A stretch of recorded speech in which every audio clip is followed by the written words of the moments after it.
언니가 그걸 추천하려고 들고 오셨다는 게 조금 더 놀랍네요. 도전하는데 의의를 두는 게 어떨까요, 우리?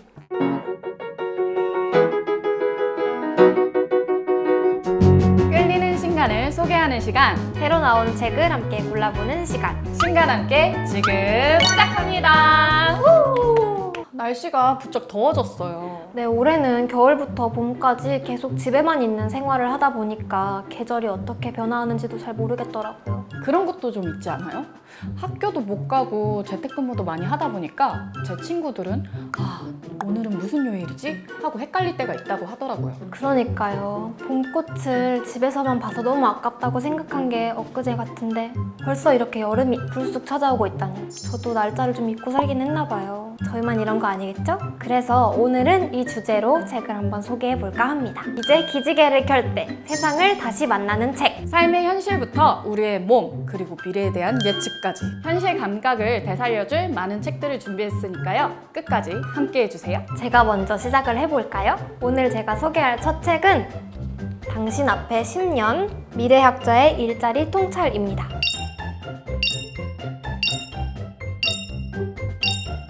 제가 요즘에 일자리 고민을 정말 심각하게 하기 시작했는데요. 그래서 이 책에 더 관심이 갔습니다. 주변에 학부나 석사 졸업을 앞둔 사람들이 많기도 하고요. 요즘은 특히 더 미래에 대해 관심을 가질 수밖에 없는 것 같아요. 여기저기서 포스트 코로나라는 얘기가 나오고 있잖아요. 이전과는 다른 세상을 준비해야 한다는데 솔직히 좀 막막하긴 하죠. 저는 이 책이 미래에 대해 분석적으로 접근하고 있어서 더 마음에 들었어요. 미래에 대한 5가지 키워드를 바탕으로 일자리의 변화를 세세하게 분석해서 예측하는데 신기술의 등장 외에도 저자는 미중 패권 전쟁, 부동산 버블 붕괴, 경제구조 재편, 인구 변화 등을 자세히 살펴보고 있습니다. 미래 직업 얘기를 하니까 제가 수험생일 때 어느 과에 지원을 할지, 어떤 일자리가 전망에 좋을지 고민해봤던 기억이 나네요. 저도요. 앞으로는 평생 한 가지 일만 하기는 어렵다고 말들을 많이 하잖아요. 그래서 진로 결정이라는 말도 한 번 결정하고 끝이 아니라 좀 다른 의미로 많이 쓰이게 될 것 같아요. 이 책에도 그런 부분이 조금 나와 있는데 제가 조금 읽어드릴게요. 실용 지식의 효용성은 3에서 5년에 불과하다. 이런 속도하에서는 어제의 지식이 오늘은 무용해진다.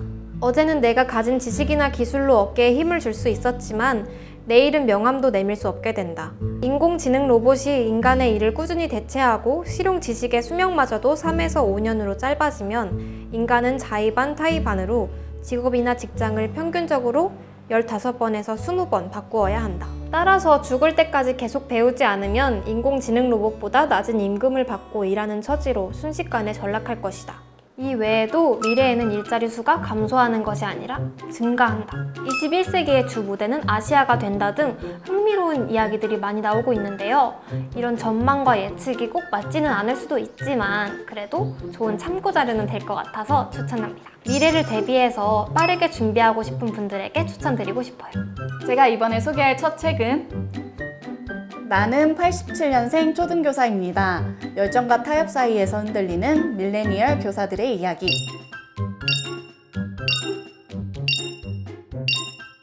언젠가부터 뉴스를 보다 보면 교사를 때린 학생, 학생을 외면한 교사 같은 학교 문제들이 나오잖아요. 언니 학교 전공도 비슷한 쪽이잖아요. 그래서 그런가? 저는 그런 소식들을 접해보면 교권과 학생 인권이 잘 보장될 수 있는 방법에 대해서 고민하게 되더라고요. 이 책에서 선생님들의 속 이야기를 들여다볼 수 있을 것 같아서 골라봤습니다. 책 목차가 흥미로운데요.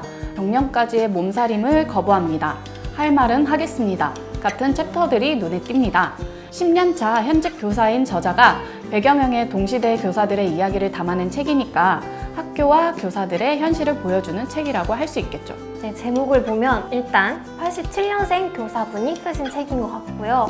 부제도 밀레니얼 교사들의 이야기라니 이전과는 좀 다른 젊은 시선에서 학교를 바라보는 책일 것 같아요. 네, 그런 부분에서 상당히 통쾌하게 느껴지는 부분도 있고요. 우리가 학교에 대해 가지고 있던 편견이나 선입견들이 굉장히 많았다는 걸 느끼게 해줍니다. 제가 그런 부분 조금 읽어드릴게요.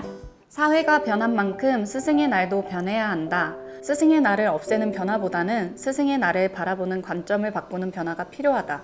스승을 공경하라 해서 스승이란 어떤 존재인가를 묻는 날로 관점 전환을 해보면 어떨까? 그러면 교사는 나는 진정한 스승인가? 라고 자기의 길을 돌아보고 학생과 학부모는 선생님들도 참 힘들겠다라는 생각을 한 번씩은 하면서 훨씬 더 상대의 입장에서 생각하는 스승의 날이 되지 않을까? 이런 생각은 정말 좋은데요. 잠깐만 들었는데도 설득되고 있어요. 새로운 시선으로, 더 현실적인 시선으로 학교와 교육을 볼 수 있는 독서 추천해드립니다. 그럼 제가 골라온 다음 책으로 넘어가 보도록 하겠습니다. 나는 자폐 아들을 둔 뇌과학자입니다.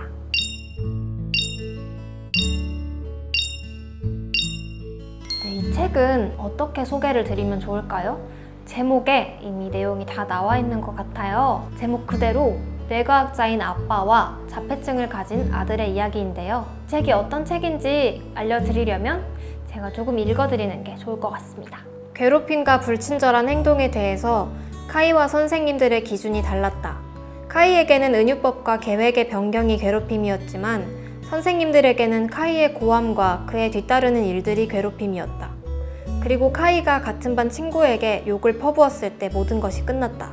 아이의 부모는 화가 났고 카이를 고소했다. 미국에서는 가능한 일이었다. 카이는 학교를 떠나야 했다.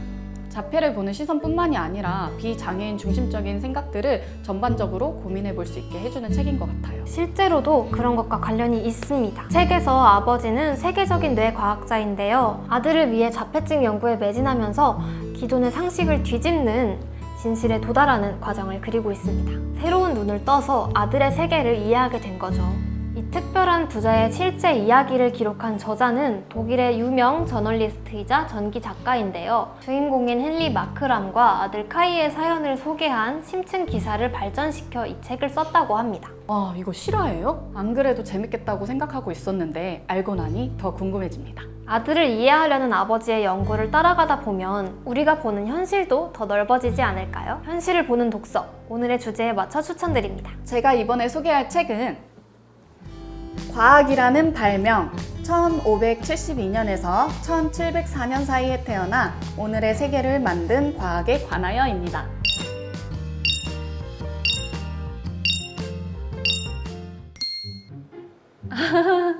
여긴 김영사입니다. 벽돌책의 원조 맛집 김영사. 이런 책 한 번쯤은 나와줘야죠. 벽돌책은 사실 김영사의 트레이드 마크와 가까워서 별로 놀랍지는 않고요. 언니가 그걸 추천하려고 들고 오셨다는 게 조금 더 놀랍네요. 근데 이게 두껍긴 하지만 살짝만 봐도 굉장히 흥미롭습니다. 사실 과학을 발명했다라는 표현이 저는 좀 낯설었거든요. 그런데 이 책에서는 어떤 특정 시기에 과학이라는 개념과 생각이 확립되었는지 밝히면서 이를 발명이라고 부르고 있습니다. 책은 서론과 결론을 포함해 총 6개 장으로 구성되어 있는데요. 각 장마다 설명하는 주제와 분야가 명확해서 차곡차곡 쌓아나가는 느낌이 듭니다. 2016년 컨디 역사상 우수상 수상, 2015년 네이처 올해의 책 선정 등 여러 곳에서 많은 추천을 받기도 했다고 하는데요. 그래서 조심스럽게, 아주 조심스럽게 이 책을 도전해볼까 합니다. 완독 도전? 도전하는데 의의를 두는 게 어떨까요, 우리? 과학의 역사를 살펴보는 이 과학이라는 발명, 과학을 이해하는 데 굉장히 좋은 책이라고 생각합니다. 제가 소개할 마지막 책입니다. 허리 디스크 수술 없이 낫기. 성인의 약 70%가 허리 통증을 가지고 있다고 하는데요. 저를 비롯해 제 주변에서도 학생분들이나 직장인분들이 허리 통증을 다 가지고 계시다고 하고요. 벌써 디스크 때문에 치료를 받으러 다니는 친구들도 있답니다. 맞아요. 진짜 괜찮을 때부터 먼저 관리를 해야 된다니까요. 허리가 몸의 중심이라서 다른 곳까지 영향을 끼친다고 합니다. 그렇죠. 그래서 저도 바른 자세를 유지하려고 노력은 하는데요. 의자에 앉아서 사실 오래 집중을 하다 보면 자세가 흐트러지고는 합니다. 그래서 이 책을 골라봤습니다. 저자님이 굉장히 유명한 국내 최고의 척추 질환 명의이시라고 합니다. 책은 허리 통증의 증상과 원인, 예방법부터 다양한 치료법의 장단점까지 두루두루 다루고 있는데요.